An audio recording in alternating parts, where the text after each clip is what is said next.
I think that in this world and in the real medieval world, marriage was definitely politics by other means.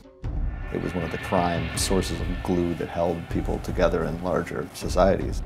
And one of the fundamental things that sets up the whole drama of our series, marriage was a way to bind two families together. It was a form of political alliance. And royal marriages are one of the ultimate examples of this.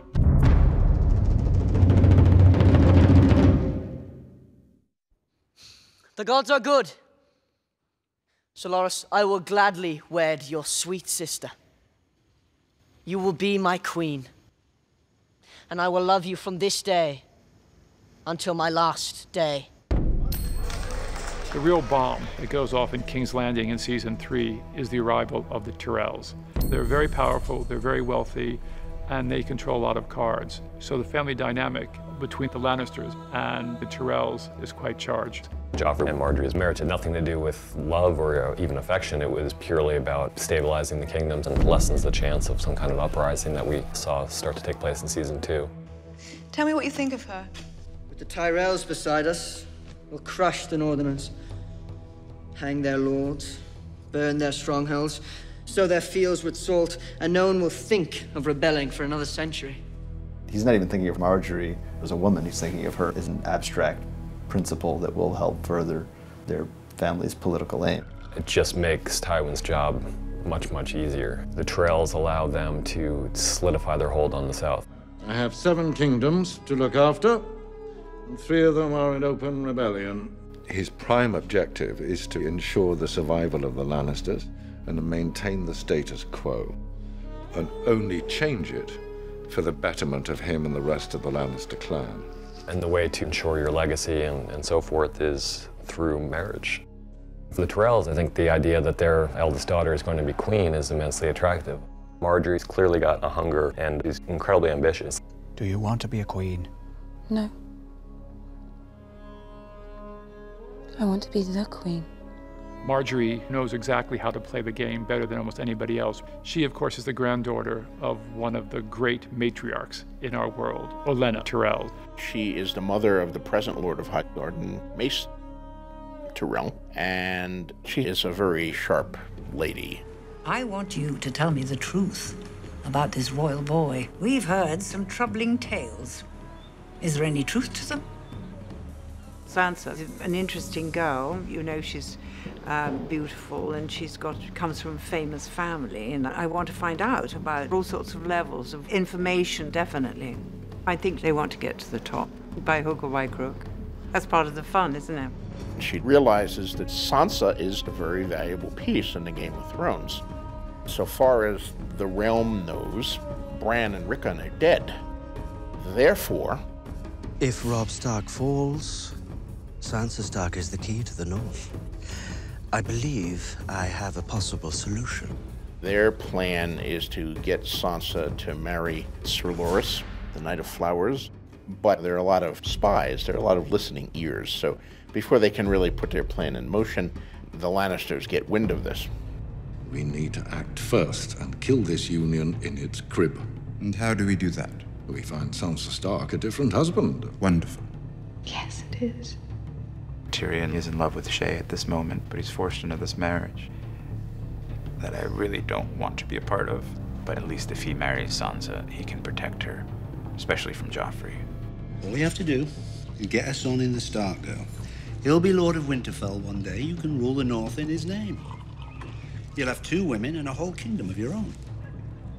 And then Tywin turns the tables onto Cersei and says she has an arranged marriage as well. I am Queen Regent, not some brood mare. You're my daughter!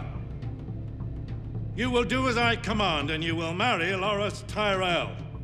And put an end to the disgusting rumors about you, once and for all. My children. Now the Lannisters will control the south as well as the north, as well as the Iron Throne. It's all for the glory of House Lannister. My mother always told me you Westerosi were a grim lot. Grim, stinking barbarians that would row across the narrow sea and steal us from our beds. Did you ever think you'd marry one? When we first meet Robb Stark in season 3, the tables have changed somewhat. Robb's in a very difficult position. He was engaged to one of the Freys, but he's followed his heart, not his head. He married Talisa, and by breaking his vow, he's angered a once very powerful ally. If I had the sense that gods gave a fish, I'd hand you both over to the Lannisters. Why don't you? Stark, Tully, Lannister, Baratheon. Give me one good reason why I should waste a single thought on any of you.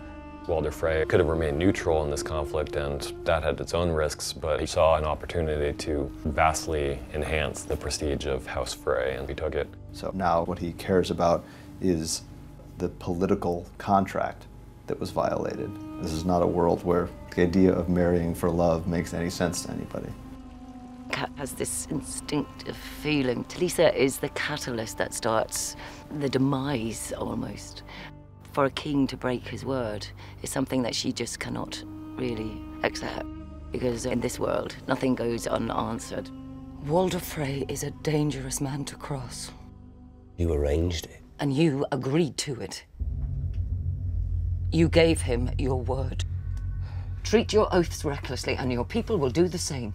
The decision to marry Talisa definitely divided Robb's bannermen. They're going to be the people who said, I pledge my allegiance to this person and I'm going to stick with him no matter what. They're also going to be the people who wonder, maybe I need to reassess who he is as a leader. You don't think we can win? I think you lost this war the day you married her. After Robb married Talisa, I think things changed. We lost some of our men, my army, are angered at that, and it's the one dishonourable thing that I feel Robb has done since we've got to know him. I need men to replace the Karstarks who marched home. There is only one person in this kingdom with that kind of army who hasn't already sided with the Lannisters. The man whose daughter I was supposed to marry. Walder Frey. Robb not only deprived Walder of the chance to see his daughter as queen, but also Walder's still guilty of rebelling against Tywin and the Iron Throne. And that puts Walder Frey and his entire family at risk.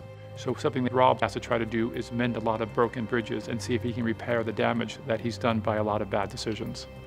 We will do whatever we can to give Lord Frey what he needs. Not what. Whom? Our father requires Lord Edmure to wed one of his daughters.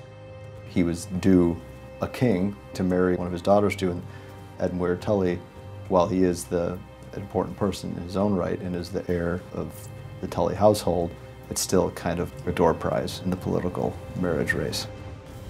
I've won every battle, but I'm losing this war. If we don't do this and do it now, we're lost.